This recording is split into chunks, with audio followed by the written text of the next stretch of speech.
Thank you all for bearing with us for all the presentations today. It's been wonderful hearing about what everyone's been doing this summer and through the grant, and we really appreciate being supported through the Innovation Grant for a second year, being able to continue the collaboration that we have between the math and chemistry departments. We were also fortunate to have two work studies work with us. Brianna Adler from math, who couldn't be here today because she had to be at work, and Isabella Miller, who is right here. Isabella, can you wave? And they are also continuing on this research in the coming semesters as well. A nominal part of this grant went to fund the student research this summer, which was also supplemented by the work study funds, and we thank the administration for that.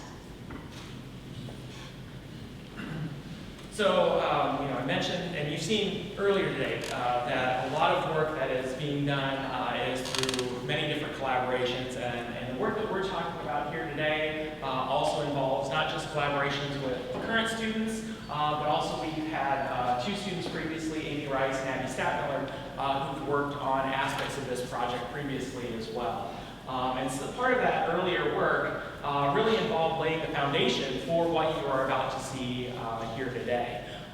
So through our work last year and last summer, we were able to analyze and kind of start building a library containing a fairly large number of samples, although Jyoti would not agree with me that it's a large number, but from the chemistry side, I think that's a large number. So 155 different samples, 202 compounds, and a variety of different alcohols as well. And that's kind of provided the starting point for the work that we're looking at.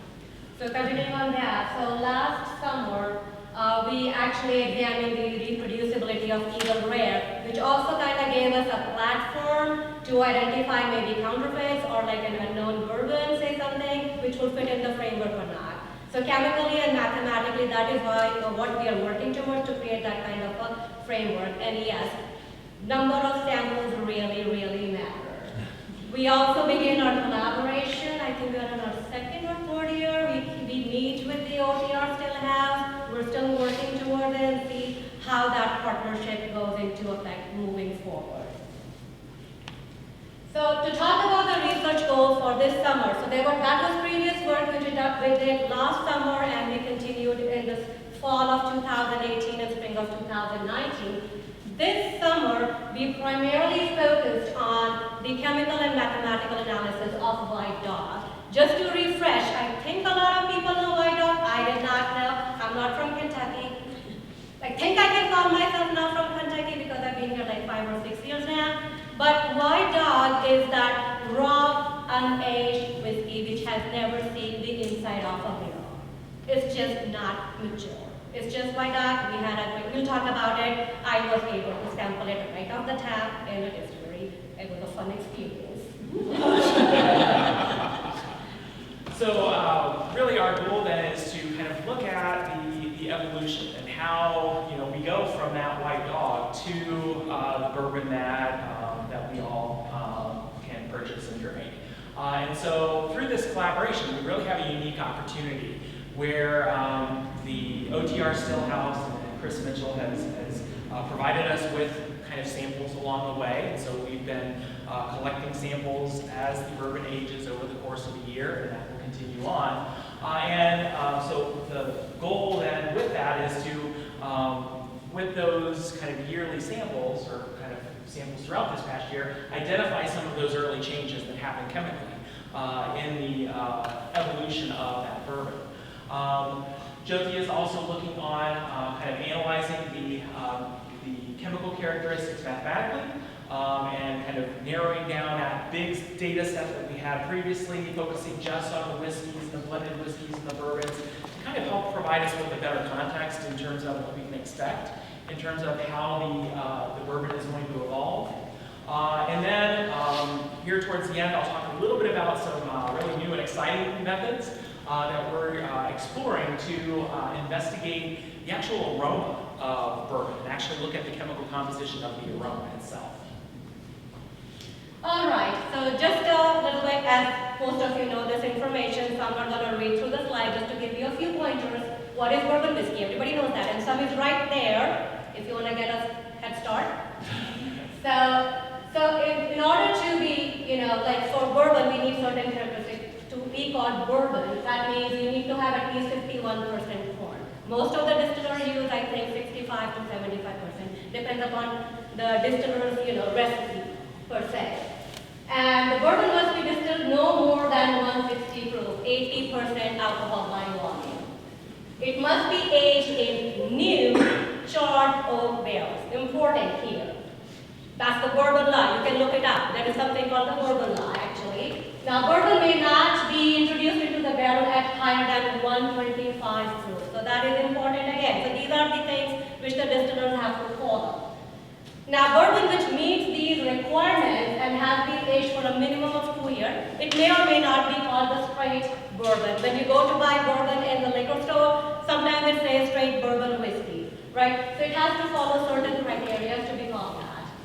Now, if a bourbon is aged for less than 4 years, it should be labeled with the duration of the aging. Give or take 4 years is the timeline that the bourbon should be placed, to be called bourbon, should be placed in the charred oak barrels. And if the age is stated on the bottle, it must be the age of the youngest whiskey in the bottle, which was actually put in the bottle. Now, that's the kicker here. Only whiskey produced in the United States can be called bourbon. Woo-hoo, right? And we live in Kentucky.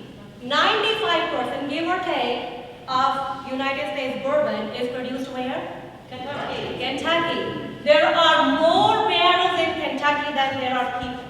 And I'm not making this stuff up. Trust me on that.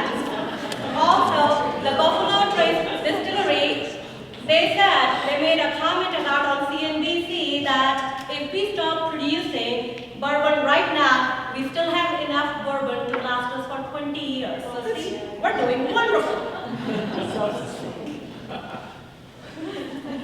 So we wanted to talk a little bit about the collaboration and highlight kind of the unique aspects of that.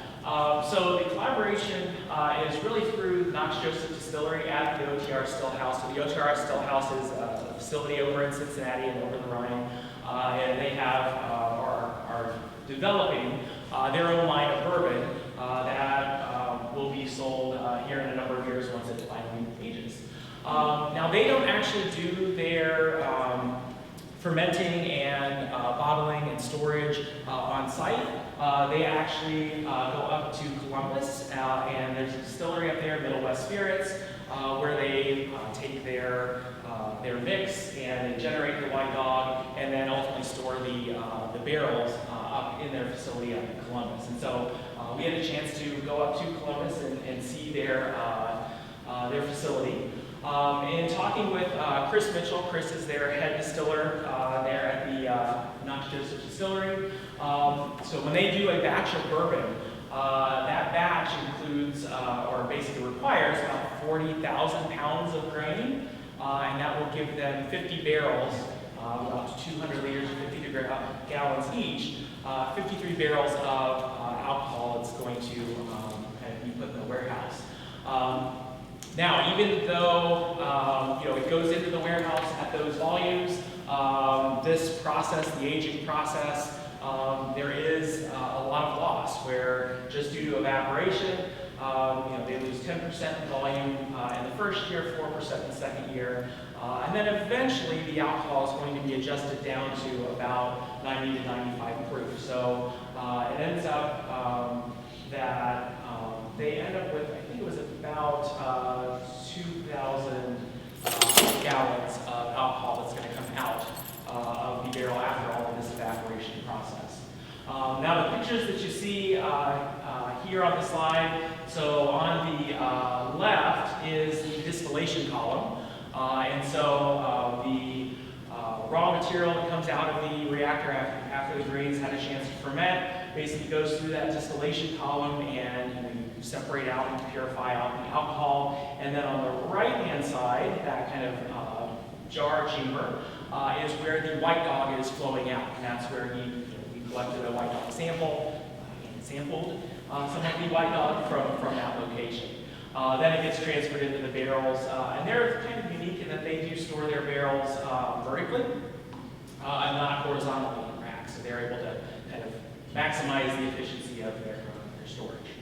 So just to piggyback on the comment of evaporation, it is very normal, and the distillers actually have a term for it. It's called angel's share. They think that they are sharing the bourbon, which is lost by evaporation, with the angels. So as Bill pointed out, we had a fun trip, and this is Chris Mitchell from the Knox Johnson Distillery of the O'Keefe House. So the basically, picking up samples from the different barrels they have stored in the rick house over there. Now, we also wanted to see actually physically, because the white dog, of course, it is white. That is why it is called white dog. It is like, it's white. Literally, it looks like water actually. You wouldn't think that it will give you a really good kick once you take a sip, right? I was a little surprised, but anyway. Now, these are the bourbons which were, I think, like 3 months, 6 months, and then like a year apart. So I don't remember which one it is, but there is a subtle change in coloration. I do not know if you can see it very well because of the picture quality, but of course, once the bourbon starts aging, it will change in coloration as well, and once it has been bottled, of course, then you will see the final color, right? Because the bourbon stops aging once it has been bottled. So that was me and Bill trying our hand at, collecting the samples. So now to transition to a little bit of the chemistry and math part of things. So to analyze the bourbon, we first wanted to look at the chemical composition in the liquid itself, in the actual bourbon itself. And so the goal is to really generate a chemical fingerprint for the alcohol that's present. And that chemical fingerprint is going to contain a number of pieces of information, namely information about the type of chemical compounds that are present, and I talked about those last year. I won't go into that here, but then also how much each chemical compound is present. And ultimately, it's that pattern that distinguishes one type of bourbon from another. All right. This fingerprint is through the use of kind of the nice shiny instrument here on the right-hand side, a gas chromatography system coupled with mass spectrometry, right? And what that instrument does is essentially going to sort and weigh all of the chemicals that are present, all of the molecules that are present in our sample, all right?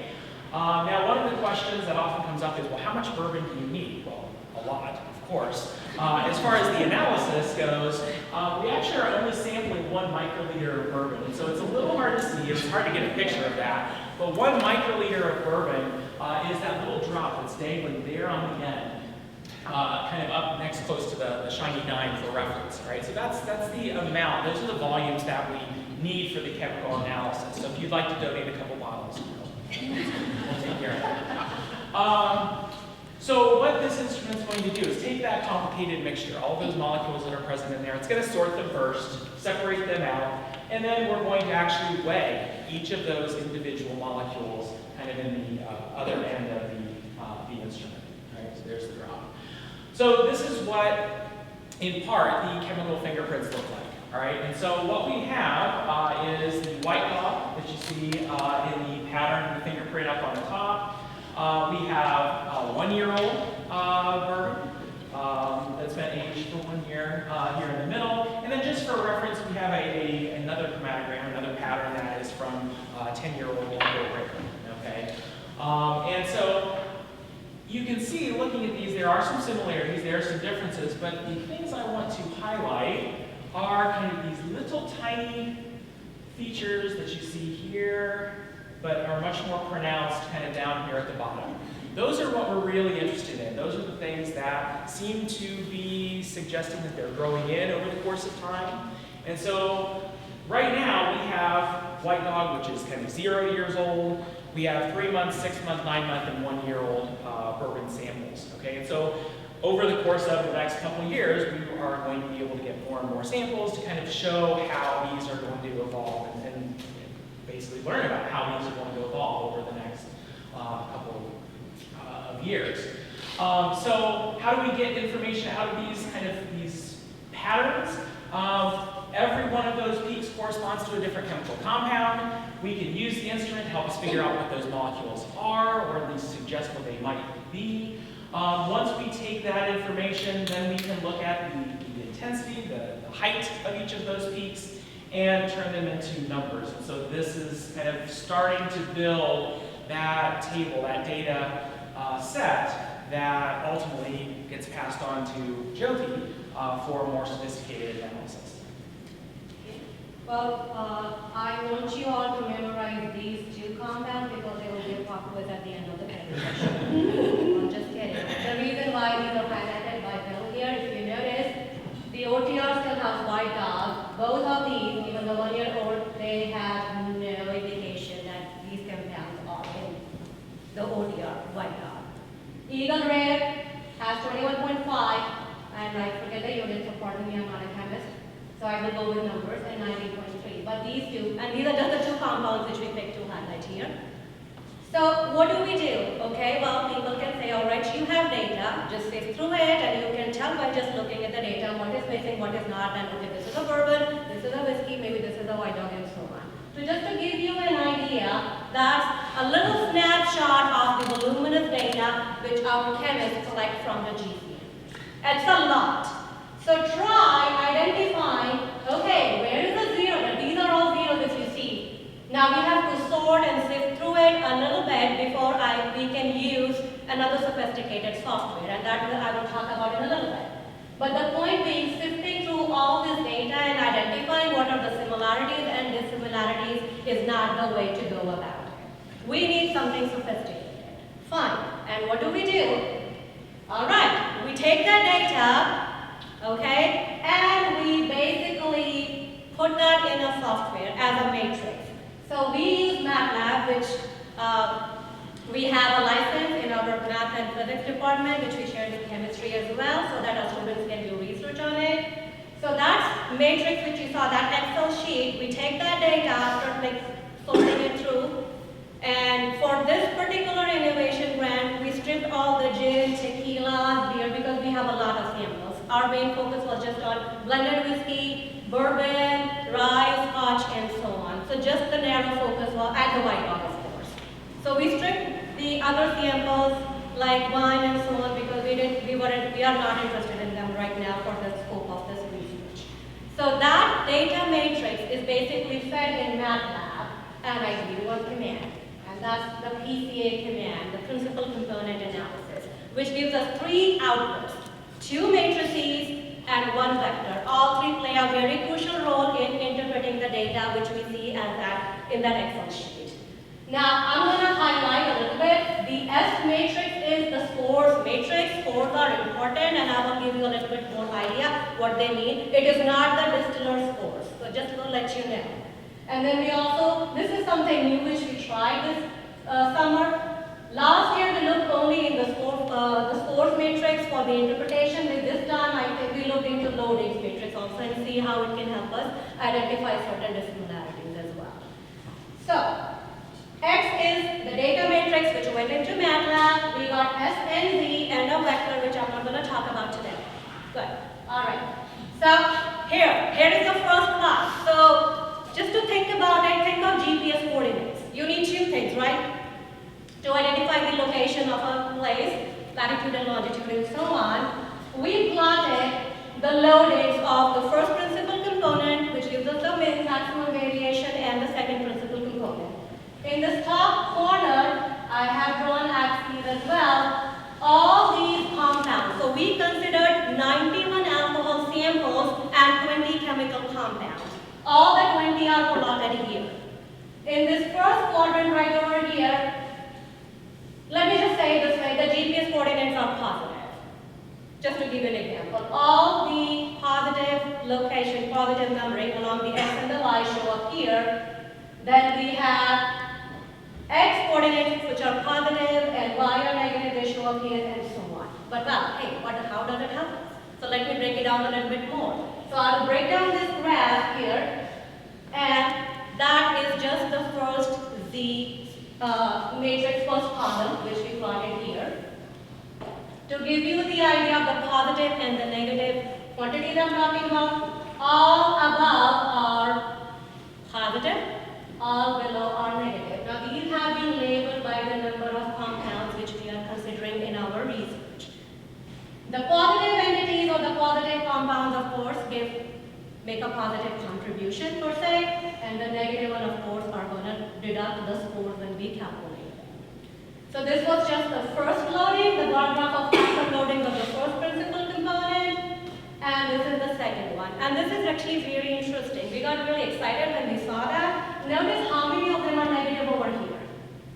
And the popcorn I was talking about, do you see this one? That was the 4-hydroxy-3,5-dimethoxy, whatever, benzaldehyde. That's the one which is very negative right here. Then there is another one, the decanoic acid, I think, and there were a couple of them which are negative. Interestingly, in the Y dog, the intensities of these negative compounds is just 0. So what is happening here is these positive compounds are basically pushing the Y dog in the next graph which I'm about to show you to the top. So this is all bourbon cluster mixed with some of the whiskey, that's bourbon whiskey, and that's a sample from Joe, which I'll talk a little later. But that's the Y dog right there. So it's not quite bourbon yet. Well, we would say, yeah, we know that because it has been aged. So, but we really wanted to see what is the changes. How are these scores calculated, which pushes the Y dog up on the top? So it's basically increasing vertically in height if we are going to plot it with reference to the bourbons, which are right here in magenta. And this is how we calculate the scores. So going back to the same examples which Bill had on his slide before, we calculate the scores of the White Dog and the Bourbon as well. So the first one is the Eagle Rare. Notice the GPS coordinate, I'm going to the same analogy again. The first GPS coordinate is 0.4106 and the other one is 1.6139. However, if you go and check the OTR White Dog, which is the 79th and the 84th entry in our Excel sheet, notice the second coordinate is almost close to 3, pushing it up above the bourbon, so it doesn't cluster with the bourbons. We're planning to track, because we're still collecting samples, this is not quite done, we're excited about it, that it will be still an ongoing project, and we want to see what we can project the trajectory of the White Dog would be. Is it going to be closer to some of the bourbons which we have always seen, and that is why we always keep on asking for more samples.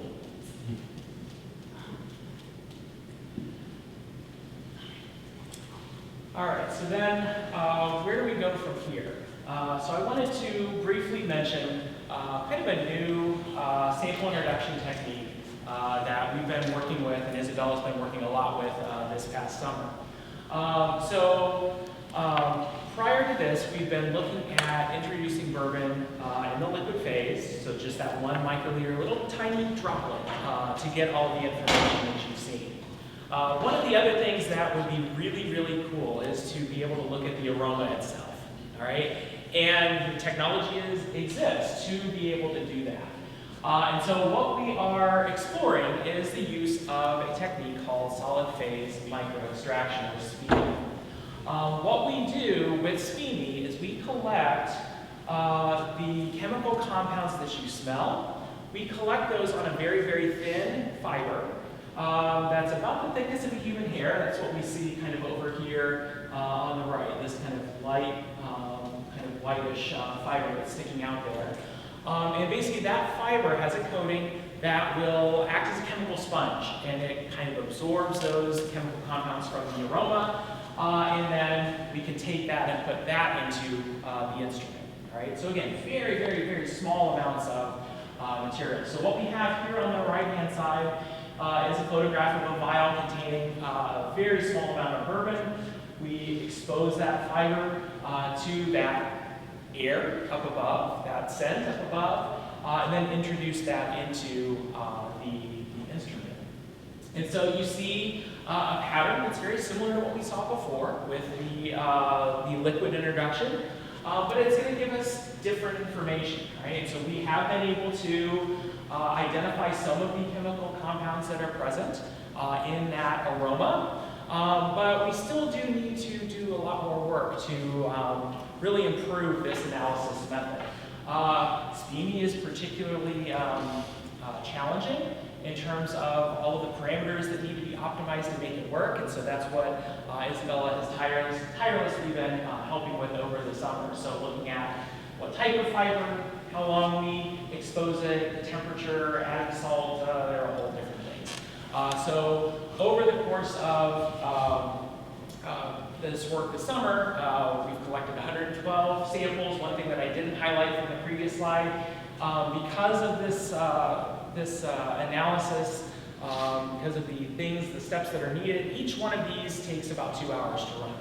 All right, and so 112 samples, 2 hours. It's a significant chunk of time to try to work through and improve this. Right, but that's where we're headed, and really, it's very exciting preliminary results for this. So going forward in the future, we really are going to be continuing that collaboration with the OTR Stillhouse. Hopefully over the next couple of years, getting more and more samples, maybe sending some students down for internship opportunities and whatnot. And well, we're also working on examining other mathematical methods. We did run something like a cluster analysis, which I haven't presented yet because I still want to perfect it. But we're using a PCA toolbox. It was a paper I read this summer, and we have seen some promising results. And we're talking to people who are working in the FDA right now and see if we can have their statistical insight in the data which we're looking at. Down the road, we plan to publish this research, and we're very thankful for the administration and the trustees and all the judging committee to have given us this opportunity the second time around, and we're definitely involving more students in this research area. Thank you so much. Question. So translating this into a language that maybe a bourbon drinker might understand. Chemist walks into a bar and says, I like the kind of bourbon that has a strong ethyl acidicness to it. And the bartender chooses the bourbon based on the chemical elements that you've defined in this study. So you're actually teaching people how to better understand things like, why is this bourbon smooth and this bourbon isn't? Is that what I'm picking up? Yeah, absolutely. And it's really exciting because we've seen similar types of things from the literature where people have used this to help analyze the scent from flowers. And kind of, it was the iris study where you can kind of use the different patterns to kind of get a feel for, well, what type of fragrance are we seeing here? And yeah, absolutely. I think with more data and kind of learning about the chemical compounds and knowing what's present, knowing the transformations that take place, absolutely. So at some point in the near future, Thomas More University might publish a internationally acclaimed evaluation of bourbon whiskey based on certain criteria such as smoothability or essence or something like that. We could actually publish in business journals, New York Times, our evaluation of the bourbons that are available for the public based on certain criteria. I think we'll need a lot of help to come up with the name. I take it you're volunteering. I'm going to sign you up, so we'll have a sign-up sheet. So before you would do that, you would need the physiologist to help with taste buds and over-receptors in the nose. I'm striking around with some volunteers to assist in that research. Well, you may need some nurses to take care of you. Anybody law school to help us balance out? Multidisciplinary approach to the study of bourbon whiskey. Perfect. Well, if you would like to volunteer for the study, please let us know. We also do have some bourbon in liquid form and bourbon in cookie form in the back of the room, so please help yourself too. So.